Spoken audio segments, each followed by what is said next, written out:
بسم اللہ الرحمن الرحیم۔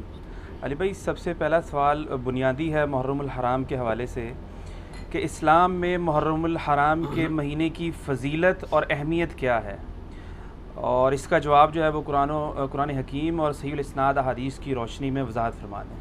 یہ کہنے کی ضرورت ہی نہیں، قرآن اور صحیح الاسناد حدیث ظاہر ہے اسی سے ہی ہم بیان کرتے ہیں۔ دیکھیں جی، محرم کا جو مہینہ ہے یہ ہجری کیلنڈر کا پہلا مہینہ ہے۔ اس پہ امت کا اجماع ہے کہ سیدنا عمر فاروق رضی اللہ تعالیٰ عنہ علیہ السلام کے دور خلافت کے اندر سیدنا علی ابن ابی طالب کے مشورے سے ہجرت کو بینچ مارک مقرر کیا گیا، کیونکہ ہجرت کے بعد ہی نبی علیہ السلام کو غلبہ نصیب ہوا۔ ہجرت مدینہ سے پہلے صرف 125 بندے مسلمان تھے 13 سالہ مکی دور میں، اور ہجرت مدینہ کے بعد کے اگلے 13 سال کے اندر رومن اور پرشین امپائرز بھی گر چکی ہوئی تھی آلموسٹ، الحمدللہ۔ تو یہ بینچ مارک تھا۔ 125 بندے مسلمان ہیں ہجرت مدینہ کے وقت۔ 2 ہجری میں غزوہ بدر ہوتی ہے، 3 ہجری میں غزوہ احد ہوتی ہے، 5 ہجری میں غزوہ خندق، 6 ہجری کے اندر صلح حدیبیہ، 7 ہجری میں غزوہ خیبر، 8 ہجری میں فتح مکہ، اور 8 ہجری میں ہی غزوہ حنین مشرکین عرب کے خلاف آخری جنگ ہوتی ہے۔ 9 ہجری کے اندر غزوہ تبوک رومن امپائر سے ٹکرانے کے لیے نبی علیہ السلام خود تشریف لے گئے 30,000 جانثار صحابہ کے ساتھ رضی اللہ عنہم اجمعین۔ لیکن رومن امپائر کا جو ہیڈ تھا کیسر روم، وہ دہشت کھا کے بھاگ گیا۔ نبی علیہ السلام آلموسٹ وہاں پہ 40 دن تک رہے۔ تمام قبائل سے آپ نے معاہدے کیے کہ یا نیوٹرل رہو گے یا ہمارا ساتھ دو گے۔ اگر کیسر روم اس وقت جنگ کے لیے تیار ہو جاتا تو جنگ یرموک وہیں پہ ہو جاتی، اور پھر نبی علیہ السلام کی 11 ہجری میں وفات ہوگی۔ یہ میں نے ایک ہسٹری کے طور پہ بتایا۔ سیدنا علی کا مشورہ تھا کہ ہجرت کو ہم بینچ مارک مقرر کر کے پیرلل میں جو ہمارا لیونر کیلنڈر ہے چاند کے اعتبار سے، وہ ہجری کیلنڈر سٹارٹ کیا جائے۔ ویسے لیونر کیلنڈر تو اسلام سے پہلے کا ہے، سولر بھی اور لیونر بھی، لیکن پھر یہ اسلام کے ساتھ ہی منسوب ہو گیا۔ عیسوی بھی مسلمانوں کے ہی ہیں اور ہجری بھی مسلمانوں کے ہی ہیں۔ سیدنا عثمان رضی اللہ تعالیٰ عنہ کا مشورہ تھا کہ محرم کو بینچ مارک کیا جائے پہلے مہینے کے اعتبار سے۔ نبی علیہ السلام کے مبارک دور میں، سیدنا ابوبکر کے دور میں یہ ڈیسائیڈ نہیں تھا کہ کس مہینے سے اسلامی کیلنڈر سٹارٹ ہو، تو سیدنا عثمان کا مشورہ تھا کہ محرم سے سٹارٹ ہو۔ اس کی ٹیکنیکل ریزن یہ ہے کہ صحیح مسلم میں حدیث ہے کہ رمضان المبارک کے بعد اللہ تعالیٰ کو سب سے بڑھ کر محبوب روزے اللہ کے مہینے کے روزے ہیں، اور اللہ کا مہینہ ہے محرم، نبی صلی اللہ علیہ وآلہ وسلم نے فرمایا۔ تو چونکہ اللہ تعالیٰ نے اسے خاص اپنے ساتھ اس مہینے کو کیا ہے، رمضان تو امت کا مہینہ ہے، محرم کے مہینے کو اپنے ساتھ خاص کیا ہے، اس لیے سیدنا عثمان کا مشورہ تھا کہ اسے بینچ مارک کیا جائے۔ اس کے علاوہ سورہ توبہ کی آیت نمبر 36 میں آپ پڑھیں گے کہ جب سے اللہ تعالیٰ نے زمین و آسمان کو پیدا فرمایا تو حرمت والے مہینے 4 ہیں، کل مہینوں کی تعداد 12 ہے۔ آپ دیکھیں لیونر ایئرز دیکھیں، اس میں 12 مہینے ہیں، سولر میں بھی 12 ہیں، اور ان میں سے 4 حرمت والے ہیں۔ وہ کون سے 4 ہیں؟ وہ بخاری اور مسلم دونوں میں یوم النحر کا خطبہ ہے نبی علیہ السلام کا، قربانی والے دن کا۔ اس میں آپ علیہ السلام نے فرمایا وہ 3 کنزیکٹو مہینے ہیں، ذی قعدہ، ذوالحجہ اور محرم، اور چوتھا مہینہ ہے رجب کا۔ یہ 4 حرمت والے مہینے ہیں۔ اسلام سے پہلے بھی ان مہینوں کے اندر جنگ کرنا منع تھی، لڑائی کرنا منع تھا، اور اسلام نے بھی اسے حرام کیا، ان کی یہ حرمت ہے۔ تو اسلامی جب کیلنڈر کا آغاز محرم سے ڈیسائیڈ کیا گیا، پھر محرم کی اہمیت اور بڑھ گئی کہ پہلا مہینہ ہی حرمت والا ہے۔ اس کے علاوہ محرم کے مہینے میں ایک دن ایسا تھا، عاشورہ کا دن، جو بخاری مسلم میں آلموسٹ 50 احادیث ہیں کہ جو اسلام سے قبل بھی مشرکین عرب اس دن کا روزہ رکھتے تھے، اسلام نے اسے کنٹینیو کیا، اور جب تک رمضان کے مہینے کے روزے فرض نہیں ہوئے، یہ عاشورہ کا 10 محرم کا روزہ فرض تھا۔ عاشورہ کا لفظ بخاری مسلم میں موجود ہے۔ جب یہ فرض ہو گیا تو بخاری مسلم میں آتا ہے، نبی علیہ السلام نے فرمایا یہ آپشنل ہے۔ اس کے علاوہ ایک اور حدیث بھی ہے بخاری اور مسلم میں، جب نبی علیہ السلام ہجرت کر کے مدینہ شریف آئے اور آپ کو یہ پتہ چلا کہ یہودی جو ہیں وہ 10 محرم کا روزہ رکھتے ہیں، تو آپ علیہ السلام نے ان سے پوچھا کیوں رکھتے ہو؟ تو انہوں نے کہا کہ ہم اسے عید کے طور پہ مناتے ہیں۔ ایک طریق میں آتا ہے عید کے الفاظ، ایک میں آتا ہے ہم خوشی کا دن مناتے ہیں، ایک میں الفاظ ہیں ایام اللہ میں سے ہے، یہ تینوں الفاظ بخاری مسلم میں ملتے ہیں۔ تو آپ صلی اللہ علیہ وآلہ وسلم نے فرمایا ہم زیادہ حق رکھتے ہیں کہ حضرت موسیٰ علیہ السلام کا یہ دن ہم منائیں، تو آپ نے فرمایا تم بھی روزہ رکھا کرو۔ مسلمانوں نے پھر سے اس روزے کو شروع کیا۔ پھر بخاری مسلم کی ایک حدیث میں آتا ہے کہ ایک صحابی نے عرض کیا کہ اللہ کے محبوب صلی اللہ علیہ وآلہ وسلم آپ تو ہمیں مخالفت کا حکم دیتے ہیں یہود و نصارہ کی، تو یہ انہی کی پیروی ہو جائے گی۔ تو آپ نے فرمایا کہ اگلے سال میں زندہ رہا تو 9 محرم کا روزہ رکھوں گا۔ لیکن جب مسلم شریف کی اس حدیث کا ترجمہ کیا جاتا ہے تو بریکٹ میں لکھا جاتا ہے بھی، 9 کا بھی رکھوں گا، اس لیے کہ جامعہ ترمذی کے اندر موجود ہے 755 نمبر حدیث، اس کے انڈر امام ترمذی نے کومنٹس لکھے ہیں کہ عبداللہ ابن عباس کہتے ہیں یہود و نصارہ کی مخالفت کرو، 9 اور 10 دونوں کا روزہ رکھو۔ اس کی پوری سند سنن الکبریٰ البیہقی میں موجود ہے۔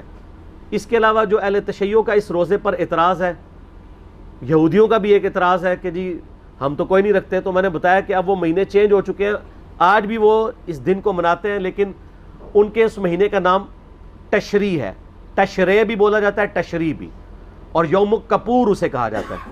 وہ میں نے 1.25 گھنٹے کا لیکچر آلموسٹ ریکارڈ کروایا ہے، آج کل ہم نے فیس بک پہ اپلوڈ کیا ہے، اب 1.25 گھنٹے تو میں نہیں بول سکتا، تو جسے وہ اختلافی موضوع چاہیے تو وہ اس کو دیکھ لیں۔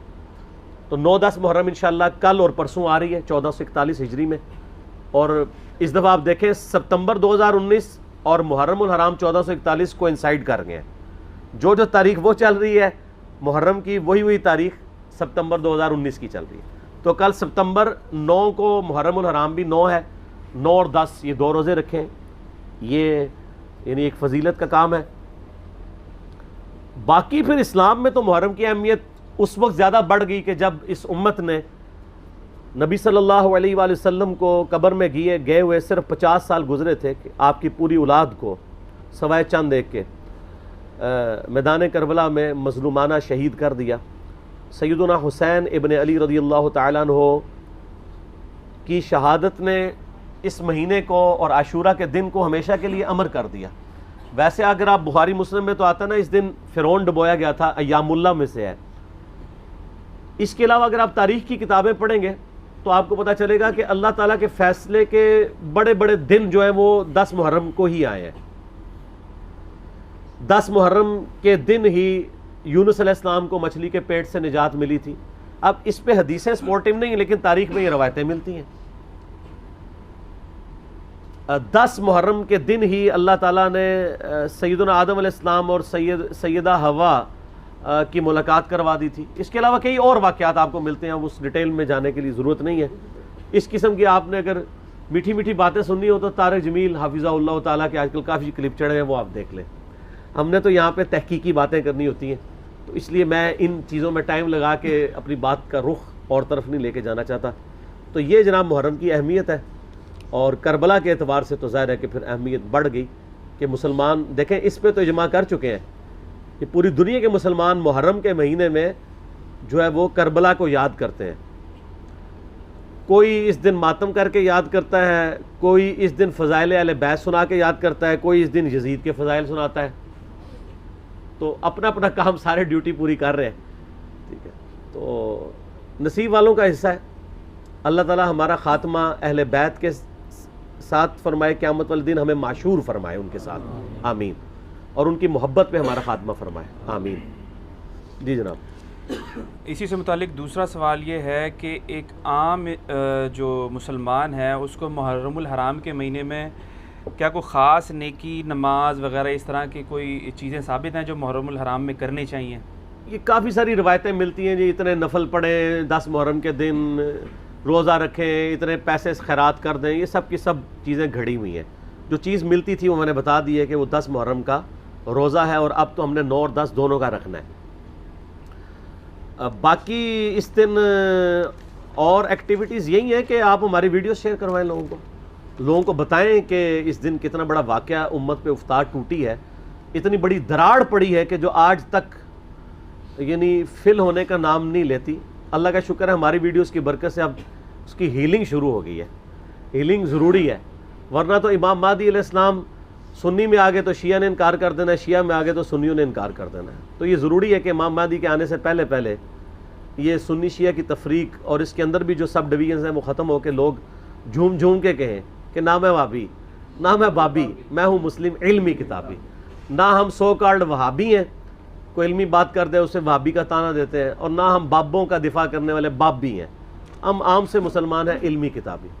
تو یہ کرنا چاہیے. باقی جو خلاف شرع ایکٹیویٹیز ہیں وہ نہیں ہونی چاہیے. میں تو ان چیزوں کو کنڈیم کرتا ہوں. پروگرام کروائیں، مجالس کروائیں، اس میں اہل بیت کا ذکر کریں، بالکل اجتہاداً یہ ٹھیک ہے. ربیع الاول شریف میں نبی الاسلام کا مبارک ذکر کریں، بالکل ٹھیک ہے. میں نے بتایا سب کے سب کر رہے ہیں. اب بڑا دکھ ہوتا ہے. اب یہ پچھلے دنوں آپ دیکھیں، پرسوں جمعہ تھا 6 محرم کا. اب 6 محرم کے جمعے میں بجائے فضائل اہل بیت بیان کرنے کے آپ اور طرف لگ پڑے میں. خصوصاً اہل حدیث کے آپ ممبروں سے دیکھیں گے تو وہ شیعہ کے خلاف تقریریں کر رہے ہوں گے، اور محرم کے چاروں جمعے اسی پہ گزار دیں گے. تو پھر اہل بیت کا ذکر کب آئے گا؟ اس کے اوپر کیوں نہیں ٹائم لگاتے؟ آپ کریں، اپنی بڑاس نکالیں. اگر شیعہ کو حق ہے تو آپ کو بھی حاصل ہے، کریں آپ ضرور. لیکن اہل بیت کو اگر آپ آن کرتے ہیں تو ان کا بھی ذکر خیر کر لیں. ٹوٹل آپ کے اسی اوپر لگا ہوا ہے. اور جناب آپ عظمت صحابہ، اور عظمت صحابہ سے مراد خلفائے راشدین نہیں ہوتے، وہ 2-3 بندے ہی ہیں جن کی عظمت کی ان کو فکر پڑی ہوئی ہے. ٹھیک ہے، جن کی عظمت بخاری اور مسلم میں بڑے اچھے طریقے سے بیان ہوئی ہے. وہ میرا واقعہ کربلا والا ریسرچ پیپر پڑھ لیں. زیادہ میں زبان درازی نہیں کرتا. میرا یوٹیوب پہ ایک کلپ ہے، لاکھوں لوگوں نے دیکھا ہے، رپلائی ٹو مولانا الیاس قادری آن حضرت معاویہ رضی اللہ تعالیٰ عنہ. اس میں نے وہ ساری عظمتیں کھول کے بیان کی ہیں، وہ آپ دیکھ لیجیے گا. بخاری مسلم کی روشنی میں، اصول الکافی کی روشنی میں نہیں. ٹھیک ہو گیا.